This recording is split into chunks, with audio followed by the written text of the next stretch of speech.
remember spending hot summer days at my grandparents' house while my parents worked.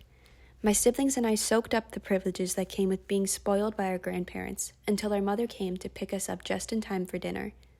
Some days she'd come by earlier, and it was these days I hated, because it meant she had taken time off of work to take one of us to the doctor. And if she came for me, that could only mean one thing: I had to get a shot. It took an hour to get to the pediatrician's office, and the anticipation was agony. I never knew if I would walk out of there with a lollipop, a Peppa Pig Band-Aid, arm pain, and a promise to get Dairy Queen on the way home. My mom never told me. Admittedly, half the time even she wasn't sure, and she knew I would never go willingly if I knew.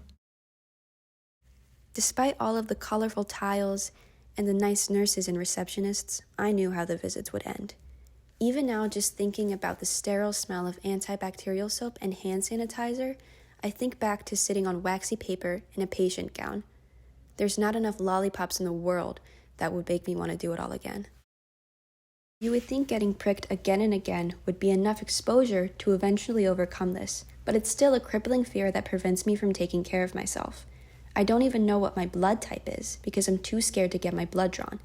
This, accompanied with my hypochondria, makes for a pretty bad combination. I still shiver and shake just at the thought of a needle in my arm, but for the first time in my life, I know I can get vaccinated and not cry. And that itself proves there's hope for me in the future.